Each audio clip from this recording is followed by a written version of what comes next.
Everyone, কেমন আছো তোমরা সকলে? আশা করছি তোমরা সকলেই খুব ভালো আছো আর আমিও কাল বেশ তোমরা আমার মুখ চোখ দেখে বুঝতেই পেরেছিলে যে আমি খুবই ক্লান্ত ছিলাম আর শরীরটাও কিন্তু খুব একটা ভালো ছিল না।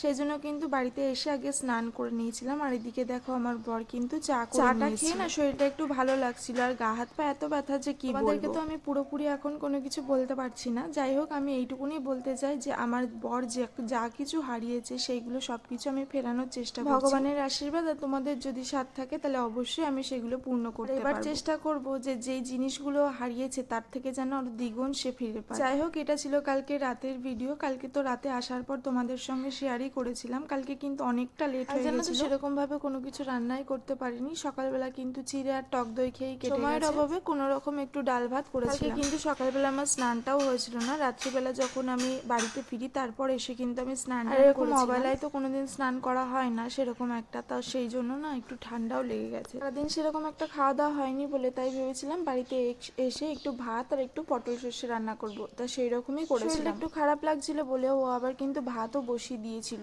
আর তারপরে আমি কিন্তু পটল সর্ষে রান্না করেছিলাম। এখন আমি জানো তো কোনো কিছু খাওয়ার আগে 10 বার ভেবে নিই, কারণ চুলকানিটা এত বেশি বেড়ে গেছে না, কোনো রকম যদি কিছু খাওয়া হয় না সঙ্গে সঙ্গে চুলকানো শুরু হয়েছে আর হাত পায়ের অবস্থা কিন্তু খুবই খারাপ। গরমের কারণে এই জিনিসটা হয়েছে, কিন্তু হতে হতে এতটা বাড়াবাড়ি হয়ে গেছে যে ডাক্তার বললো এটা পুরো এলার্জির মতন হয়ে গেছে। তো আমার মনে ছিল না যে মসুর ডালেও আমার মানে খাওয়া বারণ, তো সেই কারণে আমি মসুর ডাল খেয়েছিলাম আর তারপর থেকে না জিনিসটা যেইটুকুনি কমেছিল তার দ্বিগুণ হয়ে গেছে। কালকে রান্না করছিলাম, কালকে আর আমার একটু মন লাগছিল না যে আমি রান্নাটা করি, কারণ শরীরে একটুও জোর ছিল না, মনে হচ্ছিল আমি যেন শুয়ে পড়লাম। গরমটাও প্রচন্ড পড়েছিল, সেই জন্য আরো বেশি যেন শরীরটা খারাপ করছিল। তবে আজকে কিন্তু সকালবেলা ওয়েদারটা বেশ ঠান্ডা ঠান্ডাই আছে, বেশ সকালবেলা বৃষ্টিও পড়লো এক দু ফোঁটা, এখন মেঘলা ওয়েদার। এই যে আমি রান্না করছি আমার বর পাশে রয়েছে, এটা কিন্তু হয় না, কারণ হচ্ছে একটাই কারণে, যেহেতু ক্যামেরাটা অন রয়েছে আর ফোনটা ওর হাতে নেই, তো সেই কারণেই কিন্তু আমার পাশে বসে আছে। কিন্তু কখন যে ঘরের মধ্যে ঢুকে গিয়ে ফোন ঘাটতো তার কোনো ঠিক ঠিকানা নেই। যাই হোক, আমার রান্না তো কমপ্লিট হয়ে গেছে। কালকে যেহেতু অনেক ভোরবেলা উঠতে হবে সেজন্য কিন্তু আমরা একটু তাড়াহুড়োই করছিলাম, যদিও 9:30টার ওপরেই বেজে গেছিল, তবু ওকে কিন্তু উঠতেই হতো সকালবেলা। যদি তোমাদের ভালো লাগে তাহলে কিন্তু অবশ্যই প্রোফাইলটাকে ফলো করে দিও, আর হ্যাঁ, কেমন লাগলো অবশ্যই কিন্তু কমেন্টে জানাতে। দেখা হচ্ছে নেক্সট ভিডিওতে, ততক্ষণের জন্য টাটা, সকলে খুব ভালো থেকো, বাই।